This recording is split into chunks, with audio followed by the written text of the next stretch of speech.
एक घने वन के मध्य, जहां ऊंचे ऊंचे वृक्ष आकाश को छूते थे और पक्षियों का मधुर कलरव गूंजता रहता था, वहीं एक साधु कई वर्षों से कठोर तपस्या कर रहा था। वो प्रतिदिन प्रातःकाल उठता, नदी तक जाता, अपने छोटे से कमंडल में जल भरता और लौटकर एक साधारण से पत्थर पर वो जल अर्पित कर देता।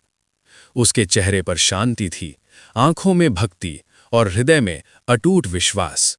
उसे ये ज्ञात नहीं था कि वो पत्थर कोई साधारण शिला नहीं, बल्कि स्वयंभू शिवलिंग था। एक दिन उसी वन में दिव्य प्रकाश फैल उठा। भगवान शिव और माता पार्वती वहां प्रकट हुए।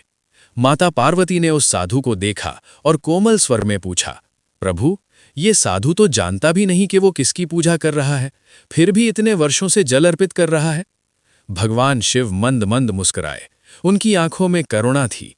उन्होंने कहा, देवी, भक्ति में ज्ञान से अधिक भाव आवश्यक है। जहां भाव सच्चा हो, वहां मैं स्वयं उपस्थित हो जाता हूं। समय बीतता गया। तप और व्रत के कारण साधु का शरीर अत्यंत कमजोर हो चुका था। उस दिन भी वो कांपते कदमों से नदी तक गया, जल भरा और किसी प्रकार लौटकर उस शिला के समीप पहुंचा। अचानक उसका शरीर डगमगाया और वो भूमि पर गिर पड़ा। किंतु अंतिम क्षण में भी उसके हाथ से कमंडल नहीं छूटा। कांपते हाथों से उसने जल उठाया और श्रद्धा से शिला पर अर्पित कर दिया।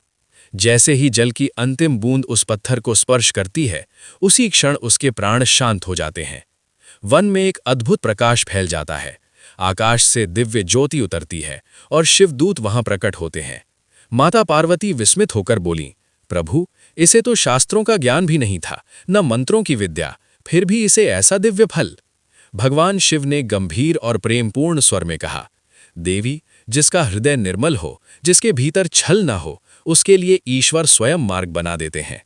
शास्त्रों से नहीं, भाव से मैं प्रसन्न होता हूं। शिवदूत साधु की आत्मा को अपने साथ ले जाते हैं और वन फिर से शांत हो जाता है। कहते हैं, उस स्थान पर आज भी अदृश्य दिव्य ऊर्जा का अनुभव होता है, जैसे वहां अब भी किसी की सच्ची भक्ति की सुगंध व्याप्त हो।